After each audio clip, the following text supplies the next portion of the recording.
Ankur and I met in another event, and he was very kind enough to invite me here. And his question to me was, we are going to hear a lot of people talk about a lot of things, but we want to hear a practitioner who's using these tools. What do you do on a daily basis?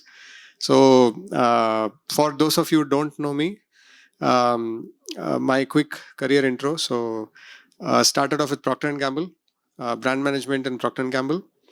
Then Google for 6 years, all of those 6 years on YouTube, both on the B2C side, which is branding and subscriptions. And on the B2B side, I was teaching brands to use YouTube's ad solutions. And then that was 12 years in Singapore. Then came back to India for Myntra. So I was the CMO at Myntra for 3 years. And then I spent a year as the CGO of Upstox, which was my last role. And last 5 months, I've been on a break, chilling and giving gyan to people like this. So that's what I've been up to. Why am I here? I like helping out and I like to share whatever I know so that hopefully I can make some of you more successful in your business and help you extract better ROI from your marketing channels. Guys, behind the pillar, can you hear me fine? All good? Okay, cool. So let's start. The story is competing for market share, right? But everybody is competing for market share. So what's the big deal? The big deal is when you become larger as an organization, this tends to be the number one focus of any company, any marketer, especially any growth person. And why? Because at the end of the day, we'll all be fighting neck to neck on resources. We'll be fighting neck to neck on the customers we have. We'll be fighting neck to neck on innovation, R&D. So it is very close. And then marketing and MarTech and technology can actually give you an edge. And that's what I want to share. And I want to give you a framework on how to think about these things. So growth and market share is the ultimate end game in a very competitive scenario. Fair? Yes? Yes? So in P&G, my promotion discussion used to happen with a template, and the first metric in that template used to be market share gain. That is how important it is in a situation where things are very head to head. Okay, so we know all this now. So what's the big deal? It's a golden age to be a marketer. Do you agree? How many of us agree that it is a golden age to be a marketer? Okay, anyone? Thanks. Anyone who says otherwise is not understanding the richness of the context, is not understanding how good we have it. Okay? And I used to give this example. So let me go back to, let's say 20 years ago. Okay? You are a brand manager in P&G. You're supposed to market Pantene shampoo. You have to shout from rooftops. Okay? Pantene healthy hair. Sab kharid lo. Please come and buy Pantene. And then you hope and pray that it sticks. Okay? Some person who's supposed to buy your product, the lady who has long hair is watching your ad and not the bald gentleman watching cricket. You hope that the right person is watching your ad. And then you hope that it can be attributed back to that advertisement, a piece of ads. And then you hope that next time I do this, I will get the same result. This was life not very long ago, right? When I started my career in marketing, this was reality. Okay? And the options we had were plenty. TV, billboard, out of home, print. Okay, this was reality. Now, what is possible is you can do n is equal to 1 marketing. We are not there yet. We are still, I would say, n is equal to 1,000 or n is equal to 10,000. But eventually, in the next 5 years or max 10 years, we are going to be in a place where we can do n is equal to 1. Each person will get a unique piece of advertising, a unique piece of communication at a unique time, in a unique place, in a unique channel. Right? This is very possible.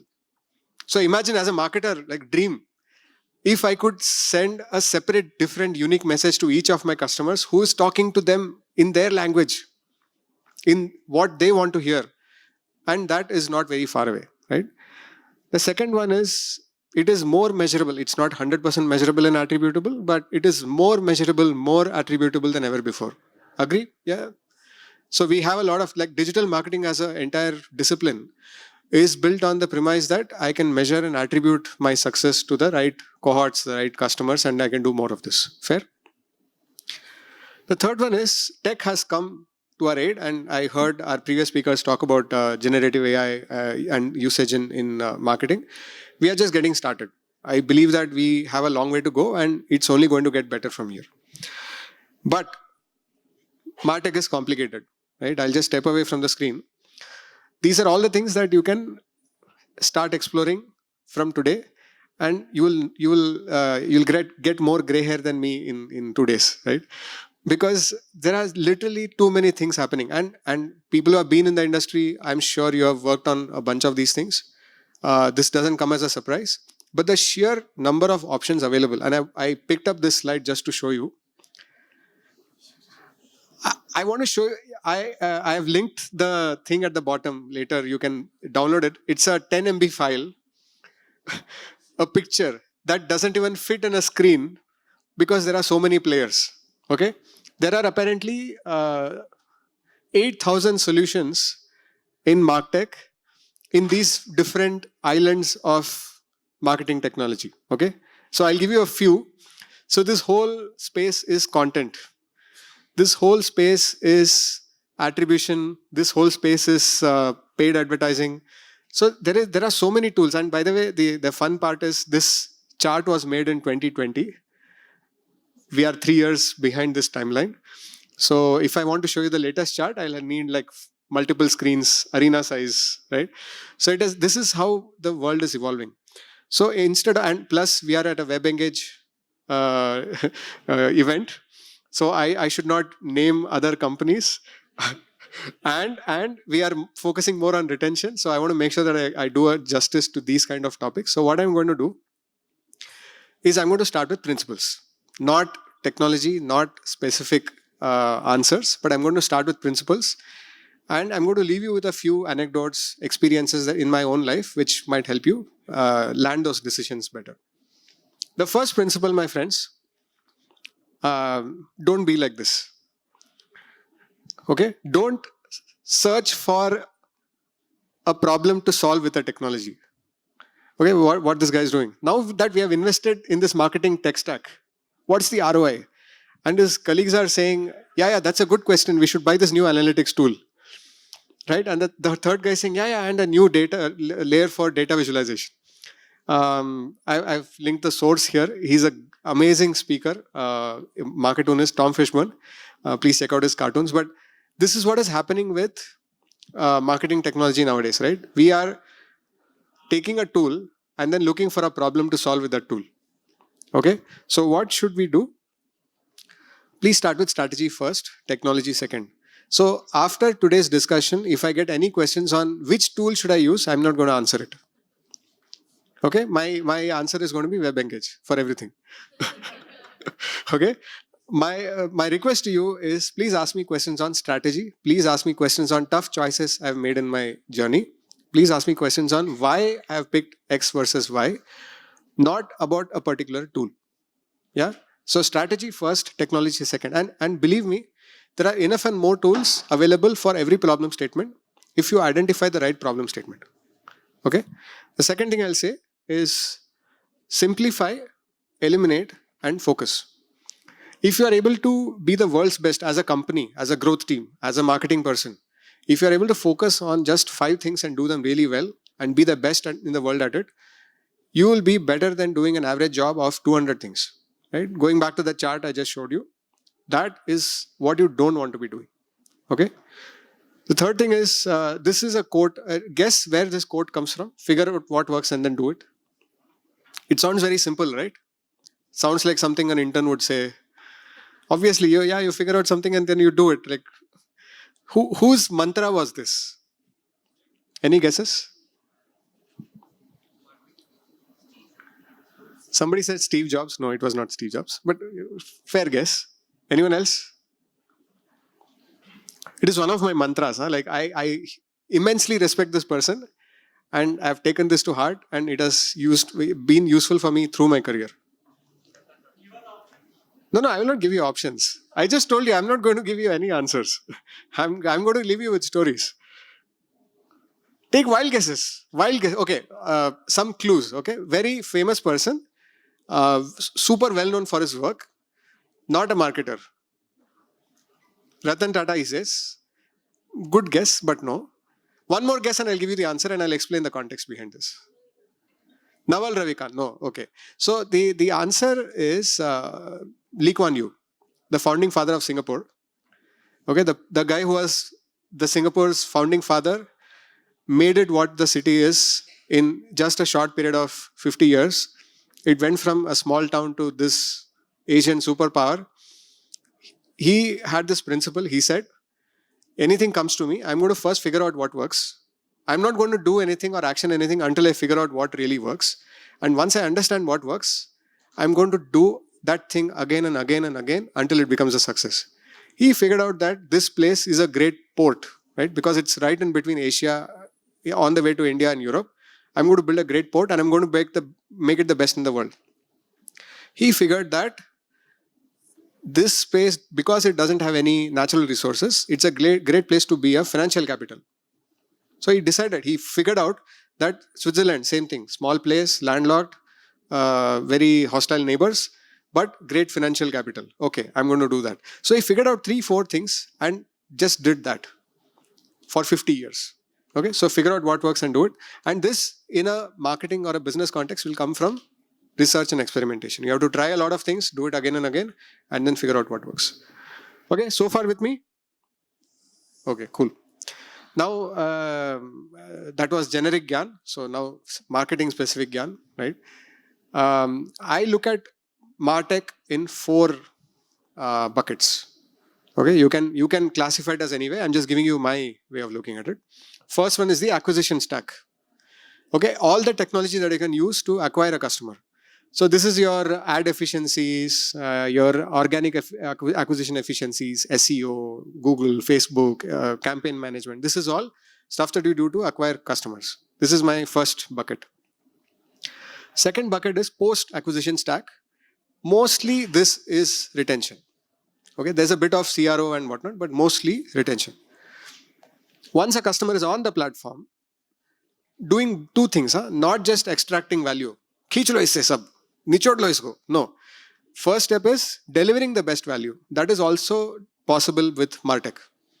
Okay, delivering the best value to the customer and then extracting the best value from them. And examples, CRO, increasing LTV, and increasing engagement.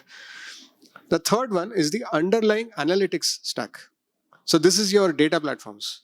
Now, you can argue why you need a separate thing, but for me, this stack is solving for everything on top of it. Acquisition, conversion, everything is part of or using this underlying analytics stack. So this is your customer data platform, product analytics, segmentation, and so on. And the last one is the creative and design stack. Again, this goes across acquisition, retention, everything. Right? So creative and design automation, this is becoming more and more used. Now we'll go into each one of these. So acquisition stack, again, I'm leaving you with some principles and some real anecdotes from my experience. The first one, and most of you would already know this very well, the entire ecosystem is moving more and more towards full ML, right? Using Google UAC, everyone? Any performance marketers here? Okay, not many. Let me explain what I mean by this. Google and Facebook, both of them for acquisition now are pushing people to move towards more and more machine learning-led campaigns. So earlier you had to decide budget, optimization, campaign tracking, attribution, which kind of customer, all of that were levers that you could pull, right? Bidding. Now they just say, tell me what you want to achieve, objective, and how much money you want to spend, budget. Leave the rest to us. We'll figure it out. So Google's product is called Universal App Campaign. Facebook's product is called Advantage Plus. Both of them are essentially saying, sab hum pe chhod do, we will do it. Right? So this stack is becoming more and more ML dependent. So you have to be strategic about it, know when to use it and when not to use it. The second one is something that I found in my last couple of roles. The deeper the integration between your product and the acquisition stack, the better the results. Now, I'll explain what I mean by this. There are, so all the acquisition stack products which are ML based are very good at optimizing for an outcome. So the outcome could be add to cart. The outcome could be first transaction. The outcome could be first repeat purchase. It could be anything. Now, if you try to optimize for a higher level benefit, which is install, okay, you'll get a certain ROI. But the moment you optimize for a deeper outcome, your ROI actually improves multiples. So if you are able to pass back data of the first purchase or the first transaction or the third, whatever you pick as the number one determinant of a great outcome, if you can integrate the acquisition stack with your product stack and pass back that information, it actually improves ROI by multiples. Is this point clear? Making sense? Okay. The next one I'll share is ad side is actually hyper optimized already because it is Google and Facebook's bread and butter, right? So they have done a great job of this. But what is not doing a great job is the organic side. The MarTech side of SEO or content is fairly nascent. People are still figuring out how to do a good job of this part of the thing. So if you are able to crack this early on, you will have a great advantage, competitive advantage, because this part of it is not yet squeezed to the maximum. Okay.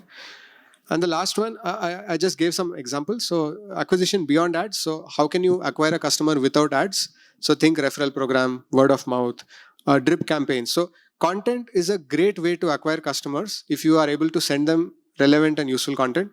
Nobody is doing this as an acquisition channel, right? Or they are not maximizing it as much as they have maximized Google or Facebook. So this is I've used this both in Myntra and Upstox. It is a brilliant way to acquire new customers just by sending them on WhatsApp content that is useful at a certain point in time, right? There's a sale coming up. Here's an offer, and here's a way you can style your favorite shirt, right? Why don't you buy this black shirt and you can wear it with a black jeans, and this is how you look if you wear it.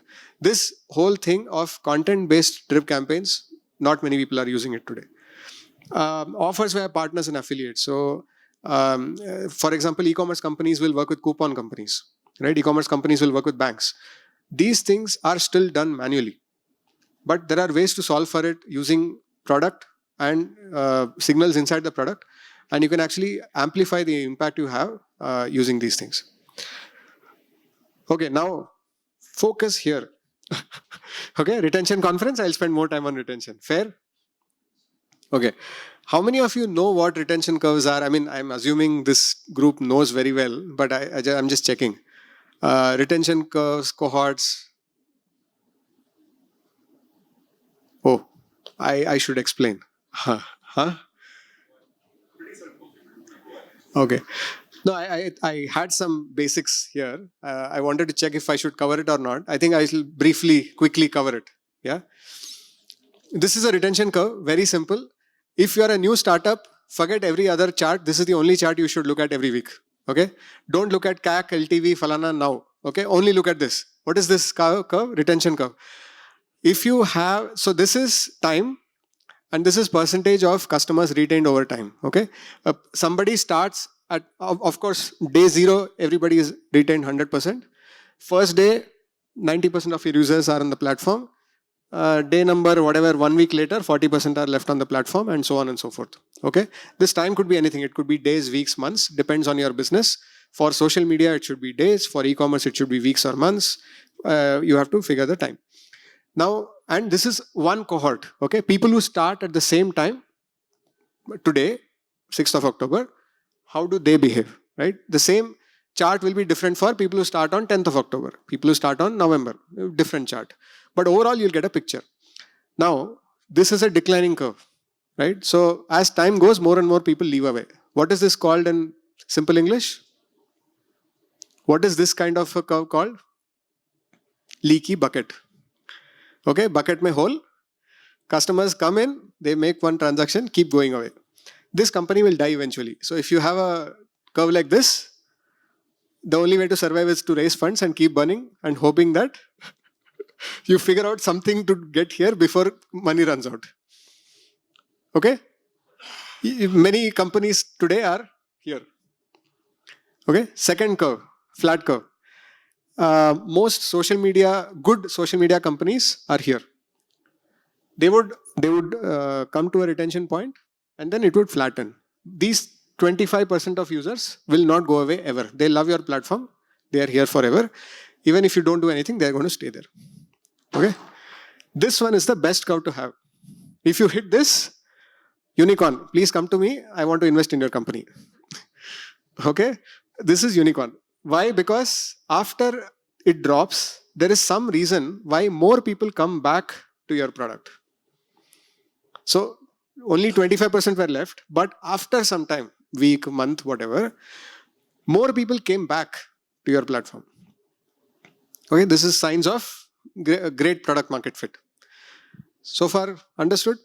Retention curves. So any startup which has a tech product, if you come to me and say, would you invest in this company? I will say, please show me a retention curve. Okay, this is the first thing you should look at. Second, this is not visible, so I will explain. This is a triangle chart. Familiar? Not familiar? Okay, some of you are familiar. Triangle chart is for a cohort. So this on top is weeks, months, days, time period. Again, time. Okay, so you can do it for every day or every week or every month. You can do that is time. This is date. So on that particular date, and the first column is basically saying, let's say this is revenue. Okay, on first, this is let's say 6th of October. This is revenue of 3,000 rupees. On the next day, the revenue dropped to X. The third day, the revenue dropped to Y. If you consider user base, if let's say this was 3,000 users acquired during this day, how many of them retained over a period of time? Now, what this does is it gives you a view of the entire cohort and how they behave over time. And it also breaks it down by different cohorts. Okay, so why is this important? If you look at horizontal, it will basically say the first week, no matter where you go, there is a first week behavior. How are people behaving in the first week of onboarding? So it gives you an insight on first X time period of onboarding. The horizontal, so that is vertical. Horizontal will tell you that a single cohort which started on 6th of October over a time period behaved a certain way. So it gives you that insight. The third insight is diagonal, this one. It shows if some major event has happened in the life of that particular company. Like your app crashed, right? If your app crashes, it will show in a diagonal, right? All the, say, the cohorts at a particular number of weeks later will experience the same thing. So a single chart gives you 3 types of insights. Vertical, which is a given week after onboarding what happens. Horizontal, which is same cohort, how is it behaving many weeks later. Diagonal, which is any significant event which has impacted a certain time, right? A month or a week or a day. How has that impacted all different cohorts? Okay, this is a triangle chart. So retention, please use these 2 charts, and this is your starting point, right? Everything, technology, etc., happens after, right? And I'm sure whatever tools you pick, they will have this kind of tools available. Now, a few things I want to say. First is setting up the right time frames and benchmarks. So you should know in your industry what is the right time frame to see. Should I see weekly? Should I see monthly? Should I see daily? Right? And benchmarks. Is this 25% good or not? Or should it be 30% or 40%? In your industry, what is a good benchmark? Next, horizontal, vertical, and diagonal we spoke about. Multiple parameters. So this is an interesting one. So I spoke about users, right? Instead of users, you can have revenue. You can have gross margin. You can have contribution margin. You can have, actually, you can go all the way to EBITDA. You can have LTV. You can have, not LTV, you can have AOV. So order value. So you can make the same chart for various parameters across the funnel. And it gives you a time view of all the parameters, and you can compare and contrast. Right? So that's another learning you can use with a triangle chart. What can you do with this is you can replicate super user behavior in other cohorts. So I'll give you an example. Let's say you run an e-commerce company, and the super user is a person who buys 4 times in a quarter. And there will be, once you do these cohorts and do these triangle charts, you will find very good insights on what is a common factor between super users. Maybe they visit on the first day of sale, right? Maybe they come back and wish list more often. Maybe they return more, but on the second return, they take it back. You will find signals like this, which you can then go and replicate in the next cohort. So let's say you have 5 cohorts, right? Super user, heavy user, average user, light user, and slow user. You can actually upgrade the heavy user to a super user and an average user to a heavy user by identifying the signals or the variables or the vectors that are common in a particular cohort. Make sense? Very quiet crowd here. Okay. Last one, different insights lead to different actions. So what I mean by this is, let's say that's super user insight we just spoke about, right? One could be, the action could be that now I have to launch more coupons. I have to do a WhatsApp coupon campaign. Some other insight could be that I have to do a marketing campaign on messaging. If it's a heavy user becoming a super user, maybe I have to talk about my loyalty program. So the insight will lead to completely different actions and marketing activities, right? The last piece here is an important point I want to make. I'll step away from here. Most of the actions in this part of the work, which is retention or cohort-based learnings, is actually not marketing spend related initiatives. It's not about spending more money.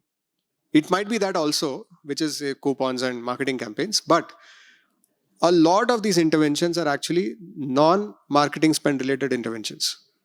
They could be product interventions. Maybe you have to show up, let's say your super user cohort, you discover that super users are people who buy a kurta every sale event. Maybe your kurta tile has to go up in your homepage. It's a product intervention, right? Maybe you discover that they respond very well to 2+1 offer. Then your offer has to go at the right moment to WhatsApp channel. So this may not be so much marketing intervention, but it could be pricing, product, merchandising interventions, which will change the way retention happens. Okay, so this part is probably the most important part. So I'll pause here. And if you have any questions on retention, you can ask me now, or you can hold it and ask me later. But I want you to think about this part, right? How to use MarTech for retention. What are the kind of tools that can give you these kind of insights? Just think about what you're using at your work, right? And how to use these to create interventions which are not just throwing more money at the problem, but are product, pricing, merchandising kind of intervention. Just think about, I just want you to reflect on whatever business you're running, what could be a retention intervention or an idea which you can make based on this kind of thinking. Okay, cool. Let's move on. Next was third one, which was, anybody remembers? The 4 stacks. So we have covered acquisition, analytics. Great, fantastic. This is the base layer for me, okay? So I don't have to, I'm preaching to the choir. So most of you agree on this. Owning your customer data is like beautiful. So please don't give it up, right? And what you should do is use it to your competitive advantage. I call it basically building a fertile ground floor exploration. And I'll explain what I mean by this. You have a lot of data. It's like having a lot of soil, but you have to pour water. You have to plant a seed, sunlight. You have to do all that, right? And the way to do all that is to create an organization and a design that flourishes and everybody talks in terms of data. How to do that, we can talk about that later. But building early structures and habits way early in the game to make this possible. Second one, dashboarding and automated reporting. You can start with Google Sheets, it's fine. But very quickly get into using advanced tools and make it a habit of creating dashboards and viewing dashboards on a daily basis, right? Third one, look for win-wins when it comes to third party. Again, I'll give you an example. Lot of people will say, I'll give you amazing tools and lot of great platforms, but you have to give me all your data, right? It happens. So you upload all your data and then we'll tell you, lookalike audiences and whatnot. There are ways to do it without giving up all your control. There are ways to do it without giving up all your data. And one simple example is when Facebook launched this variation of their ad campaign where they allowed my partner brands to target my customers without so for example, Myntra, my partner is Levi's. Instead of me giving all my user data to Levi's, they would allow Levi's to target Myntra customers without sharing any data. Right? So Levi's will just say it was called Facebook collaborative ads. Right? So all Levi's does is it says target Myntra customers. Without me having to share any data, they are able to do this collaboratively. So there are many tools like this where you don't give up control, but the partners are willing to work with you while making life easy for all of us. So look for these win-wins, win-win-wins, if wherever you can. Okay, last one. This is very important. Design the org and data structures to enable rapid experimentation. So linking back to my first point, if you design the org in such a way that there is an analytics team which is responsible and is capable of delivering the right reports, you design it in such a way that they are part of your weekly reviews, your sales reviews, your leadership discussions. Make sure that they come and start with data. Everybody is seen the dashboard. Create a culture of talking and looking at data first. Even your daily sales stand-ups could start with a dashboard. Enabling multiple organizations to feed off that kind of data by pulling, creating automated filters and pulls.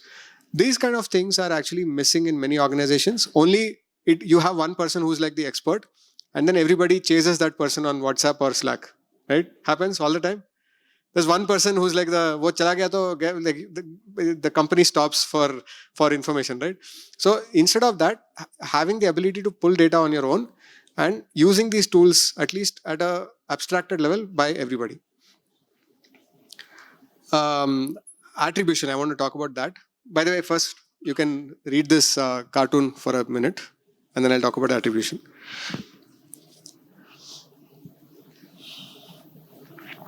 Is it readable, everyone? Okay.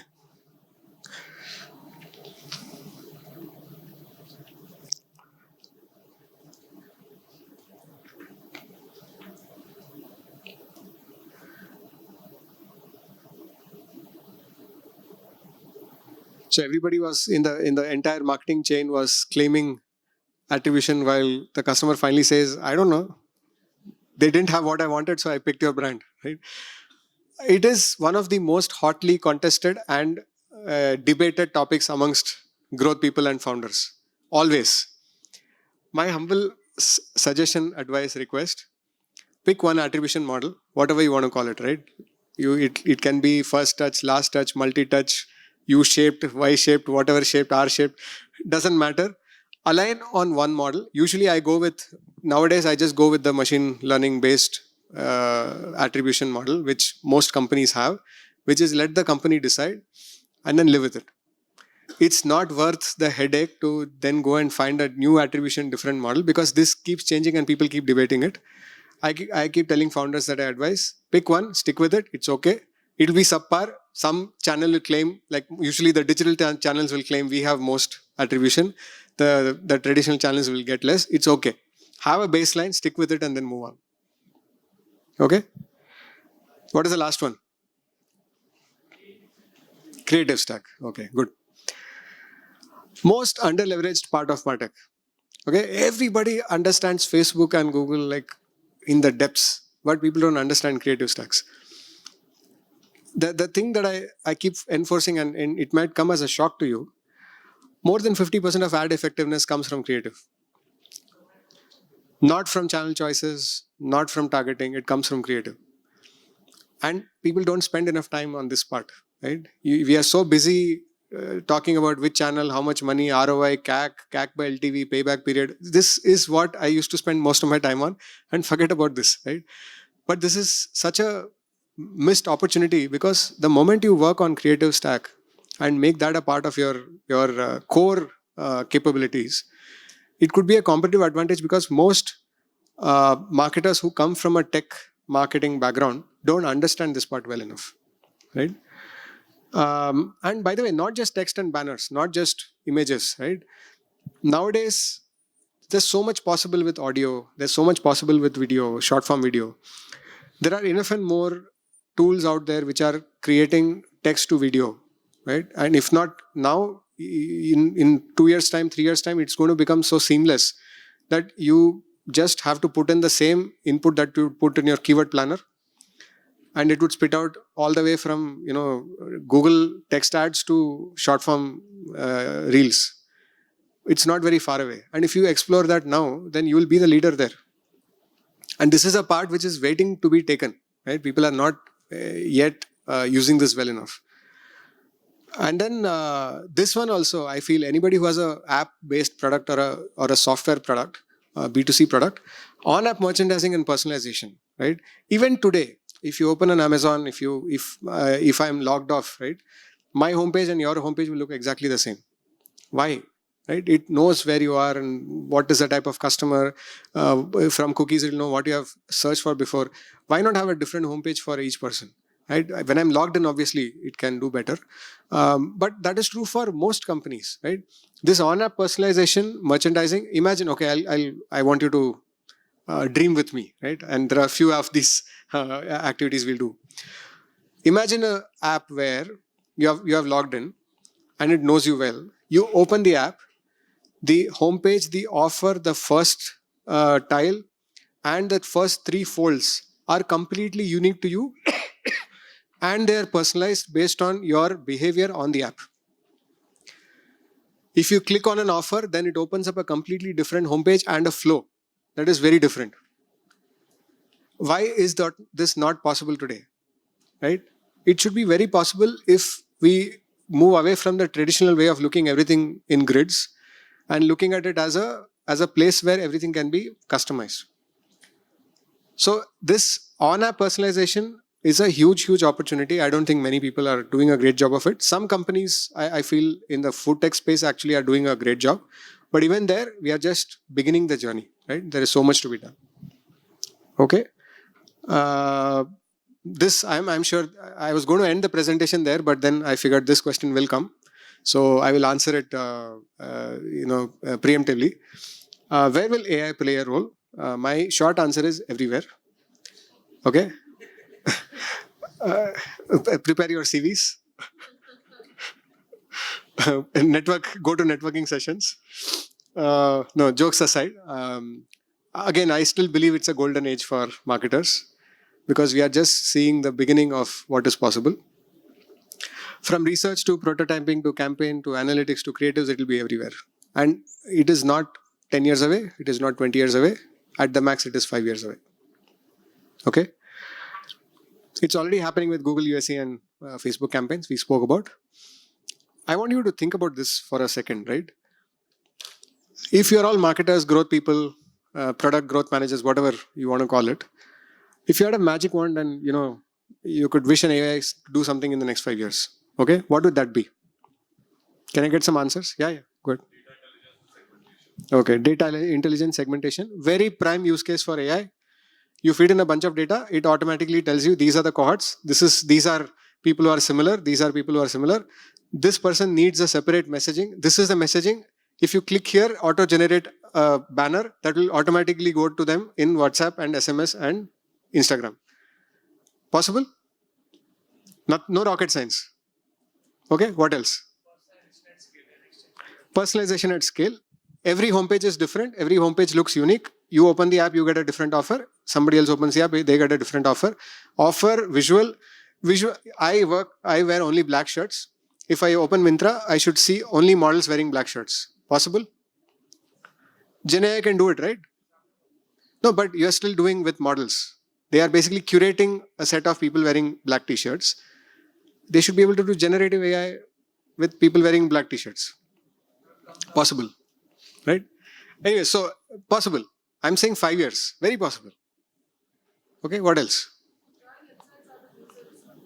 Insights out of user research. Very possible. So, again, LLMs have reached such a stage where natural language understanding is brilliant, more than most humans, actually. So, just feed them a bunch of research reports transcripts, and then they spit out, here's what we learned, top 5 things. It's possible today. What else?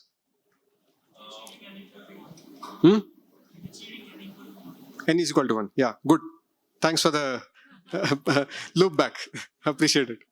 Out of the box thinking would be to be able to define a meter of how much intent the user has to make.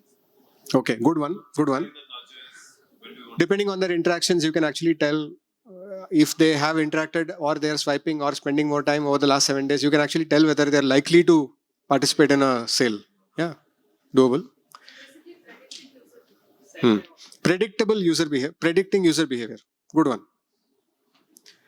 I'll give you a execution use case. Yeah. So I'm a brand manager in an FMCG company. Okay, and I'm struggling with the ad that I want to make to sell my product. Okay, all I do is I go into the AI. I basically say insights for new product launch. It pulls data from Twitter, Instagram. It understands the hot happening things in the segment in my product. It tells me these are the top 5 things, and I want to concept test it, right? I don't want to make a physical product. So I ask it to create concepts. It creates a nice 30-second script, and then it asks me, do you like this? Gives me 3 options. I click yes. It makes a nice animatic or a storyboard out of it. I like it. It automatically creates a 30-second animated video or a real generative AI video of the ad that I would put out. It sends it into test into Instagram and Facebook. I see which one people click on and are ready to buy, and then I go back and make that product. Possible? This is just one use case. Our lives are going to be so different. It's not funny. In a very good way. All the guesswork can be taken out. All the creativity can be amplified if we use it the right way and we build the right tools. Okay? So I see, one way to look at it is we don't have an option. It is coming. The genie is out of the bottle. It is coming no matter whether we like it or not. How to leverage it the most? I tend to be more optimistic because I've seen how beautiful things can be. Every time people worry that some technology will come and kill art only spreads. Every time people think something will kill design only becomes democratized. So I'm usually more optimistic. So that's my view. Hopefully I'm able to convince a few of you that you should also take that view. Right? This we spoke. This also we spoke. Embrace earlier. Please play with these tools. Yeah, it is so much fun. For the first time in my life, I feel like मुझे भी art करना आता है. Seriously, so I made a card for my kid's birthday, my wife's birthday. I'm like, oh, मुझे भी आता है. Midjourney.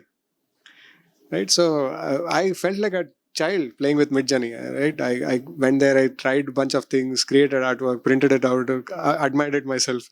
So, but this is just the beginning. So imagine, this is any field that has a lot of data, has predictable patterns, and has decisions that can be automated. Okay? Will be heavily disrupted by AI. All 3 are very true in a lot of the things that we do. So why not embrace it and become experts and do it well, right? Okay, that was it. Thank you.